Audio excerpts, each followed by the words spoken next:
La biologie. Alors, ce que je veux dire de la biologie, c'est que c'est un regard fondamental sur la diversité. C'est là que j'ai appris ce que veut dire le mot diversité.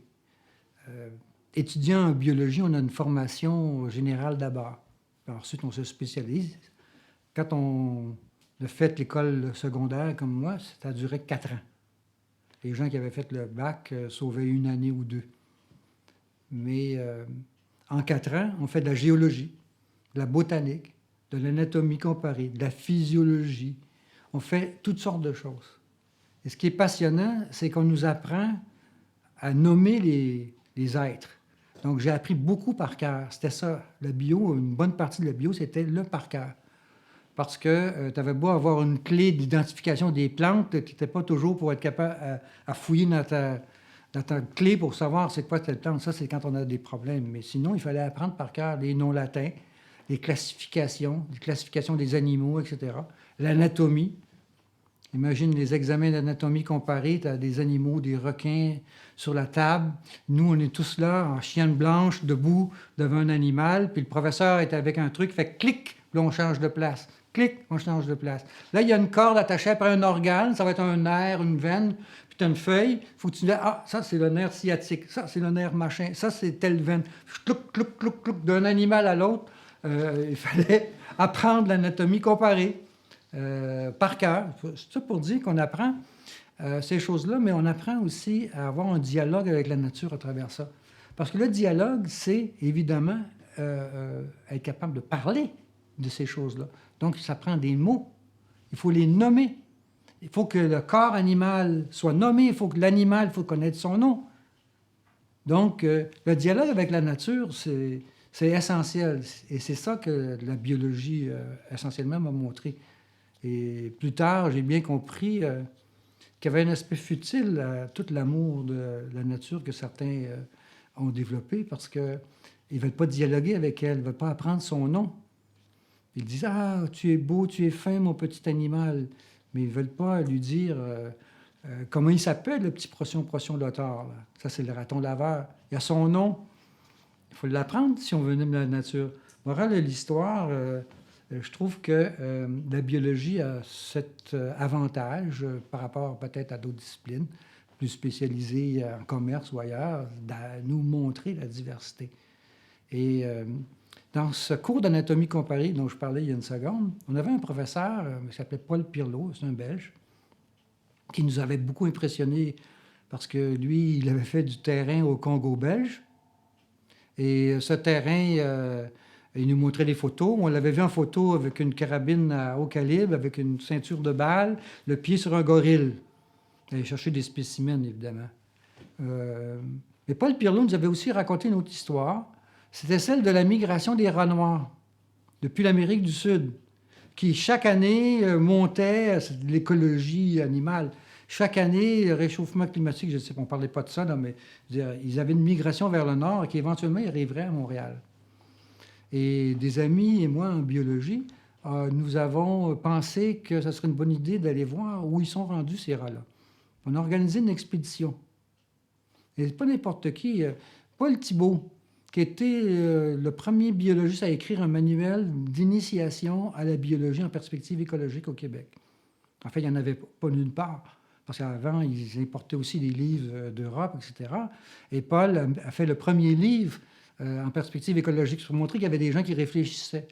On a quelqu'un de très important qui est ici à Laval maintenant encore, 40-45 ans d'expérience d'enseignement sur le Nord, un monsieur Payette, Serge Payette, qui était dans cette expédition-là avec moi, qui est un agronome à l'époque, et un amant de musique classique, un homme très cultivé, mais à cet âge-là, il faisait plutôt Beatles. Parce que les jeunes filles sur la route, je me souviens très bien, elles aimaient beaucoup la tête de Serge Payette, grand professeur à l'Université Laval aujourd'hui. Il y avait Gaëtan Brault, de la famille des Brault, qui lui avait réussi à sortir de l'ONF une caméra vidéo, pas vidéo, mais de film, ça n'existait pas vidéo, avec de la pellicule pour aller filmer notre expédition. Puis moi, j'étais comme l'interprète, je m'étais bousculé pour apprendre de l'espagnol. et j'étais cuisinier. Donc, travail manuel, évidemment, avec le travail d'interprète. On faisait une petite équipe qu'on a traversé l'Amérique centrale et on s'est rendu compte qu'on ne pouvait pas amener notre camionnette avec nous parce qu'on avait sollicité une compagnie de revente de véhicules usagés qui nous avait prêté un camion de laitier. Il fallait écrire son nom dessus. Puis on avait eu un petit contrat avec un journal à Montréal, Montréal Matin, pour écrire à chaque étape de chaque semaine un petit article sur où on était rendu dans notre expédition. On appelait ça l'expédition scientifique Montréal, Rio Caura. Rio Caura, c'est au Venezuela. Et le but, c'était on avait même des canaux pneumatiques attachés sur le toit et tout ce qu'il faut. Le but, c'était d'aller avec notre camion jusqu'au Venezuela, mettre notre canot pneumatique sur le Rio Caura, rejoindre l'Orénoque. On avait lu Alain Girbrand et tous les explorateurs de l'Orénoque de l'époque, ça nous hantait l'esprit. Et de l'Orénoque, descendre dans les rivières jusqu'à Guyane française. On est arrivé à Panama, on n'a pas trouvé de bateau cocotier pour mettre le camion dessus, parce que ce que nous, on appelait un troc de laitier, eux autres appelaient ça une vanne. Et puis là, on n'a pas pu traverser avec. On est traversé avec nos sacs à dos, des gros sacs à dos. On a pris un vol jusqu'à Maracaibo. De Maracaibo, on a loué des mules et on est parti en expédition scientifique dans les montagnes de la Sierra Perijá, qui est à la frontière de la Colombie et du Venezuela. On a abouti dans des maisons longues, en paille, d'immenses maisons où vivent 20-30 familles, chez un groupe d'Amérindiens qui s'appelle les Baris. Et j'étais biologiste à ce moment-là, absolument pas anthropologue. Mais mon petit rôle d'interprète faisait en sorte que tout de suite, j'ai sorti un petit calepin, commencé à apprendre des mots Baris. Il y avait quelqu'un là qui était avec nous qui servait d'interprète. Là, j'ai commencé à pointer des choses. Puis, en fait, je ne le savais pas, mais je faisais déjà le travail de base d'un anthropologue, d'apprendre la langue des gens chez qui tu arrives. Alors, il nous avait installés proche de la porte de la maison. Et là, Gaétan s'était dit, bon, ben, il fait noir, c'était noir, imagine, une immense maison avec 20 familles, avec 2 petites portes qui n'ont même pas 2 mètres, 1 mètre 25 de haut. À chaque bout, c'était sombre dans ça, total. Et quelques feux au milieu pour la cuisine. Chaque famille avait sa... Je vais revenir sur Gaétan dans une seconde. Chaque famille avait son petit coin. Et les femmes travaillaient couchées par terre. Et passaient la main dans le mur, c'était en paille, ouvraient ça, là, il y avait un faisceau de lumière qui rentrait sur leurs mains quand elles avaient à tisser ou à faire quoi que ce soit. Mais pour filmer, c'était impossible. Alors Gaétan s'était mis dans la tête de leur demander de défaire une partie du toit. Donc, il a commencé à les convaincre, ça a marché. Il a défait une partie du toit, mais ça n'a pas donné suite vraiment pour pouvoir faire le film. Mais il a pris des images qui se sont retrouvées dans une rivière à Pirana. Et donc, on n'a pas de film. Moi, on a quelques photos, des diapos d'époque là, qu'on peut regarder. Mais l'important de ça, c'est tout ce que j'ai appris au retour. Le contact avec les Baris, c'est... une prise de conscience aussi du phénomène du changement social et de l'acculturation. Pourquoi? Parce que pour se rendre chez les Baris, on a dû passer par une étape intermédiaire, qui est une mission. Et cette mission, c'est des pères capucins qui sont installés là. Et ils essaient d'attirer les Indiens Baris en bas. Et là, ils en ont quelques groupes amérindiens, quelques familles qui vivent chez eux. Puis ils leur ont reconstruit une sorte, ils appellent ça le boyau, la grande maison. Une sorte de boyau qui ressemble exactement à l'espace dans lequel on est ici. C'est ça que j'ai reconstruit, un boyau ici dans ma grange. Mais un boyau avec un toit de tôle. Et avec une séparation familiale, c'est-à-dire des cuisines où les femmes se mettent ensemble pour cuisiner. Et ensuite, on mange ensemble. On va ensuite à l'église de la mission. Là, on s'est rendu compte qu'il y avait un contraste énorme entre la maison en haut et en bas. Mais je n'avais pas fait tous les liens. Puis il y a des anthropologues, comme Robert Jolin, qui avaient inventé le mot ethnocide. C'est plus tard que j'ai découvert ce mot-là, évidemment. C'est en reprenant les réflexions de cette expérience chez les Baris que j'ai vu qu'ils avaient été étudié par Pinton. Et donc, il y avait eu une publication dans la revue des américanistes. Et j'ai tout dévoré ça. Et là, j'ai mis des mots sur des choses que j'avais observées. Entre autres choses, tout le quart entre le côté mission et le côté authentique de la famille. Juste un exemple. Les enfants se promènent nus dans la maison. Ils ont un petit cordon autour de la tête, puis OK, la mère ne les laissera pas faire, mais elle ne va pas le prendre s'il a besoin de faire ses besoins, puis courir à l'autre bout. S'il fait là, elle prend une feuille de bananier, je ramasse ça, attaché, ouvre ça, jette ça dehors. Qu'est-ce qui se passe quand tu as le plancher de ciment à mission? Puis ton enfant est encore dans cette étape-là, puis il fait caca, pipi sur le plancher de ciment. Déjà, c'est un problème, ramasser ça sur le ciment, puis de le nettoyer, il faut un boyau d'arrosage. Pas de boyau d'arrosage. C'est comme ça pour tout. Hein? Tu te couches la nuit, passer une nuit dans une maison de paille, c'est comme mes expériences africaines, là. Je m'étais fait construire une petite hutte avec de l'herbe neuve. Ça sent bon. On rentre dans ça, c'est de l'odeur de paille qui vient. Tu te couches, puis il pleut, c'est la saison des pluies, tu entends... Sous le toit de paille, là, ça va bien. Mais sous le toit de tôle, à la mission, bing, bang, bing, bang, le vacarme, incapable de dormir. Tout le progrès de la civilisation, c'est une absurdité. Les femmes vont faire du tissage, prennent leur métier à tisser, le plantent dans la terre, vont tisser le pain ou je ne sais pas quoi. On ne peut pas faire ça avec un plancher de ciment. Et ainsi de suite. On a chacun notre espace privé.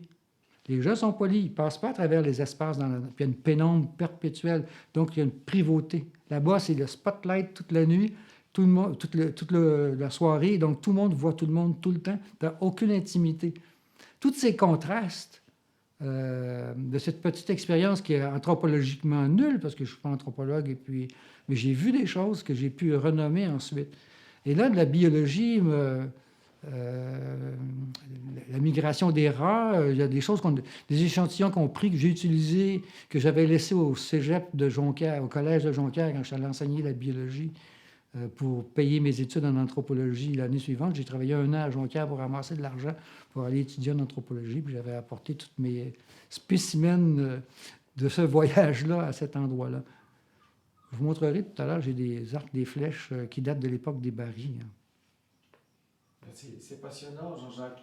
Il y a un autre voyage du même genre, je pense que tu as fait dans l'Arctique, avec Benoît Robitaille. Est-ce que c'était dans le même contexte?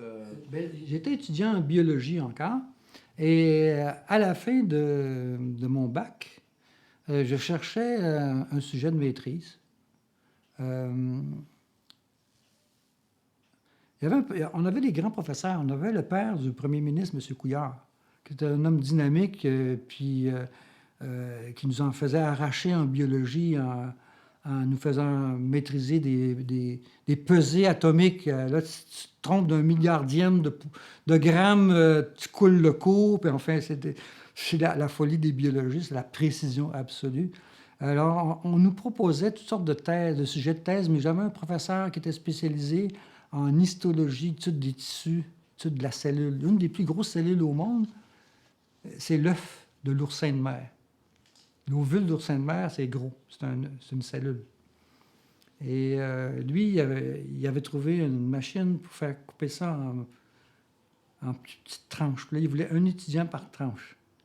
Et la biologie qui m'intéressait, c'était pas celle où j'étais habillé avec une chienne blanche dans un laboratoire, assis toute la journée. Là. Ça ne m'intéressait pas. C'était la zoologie.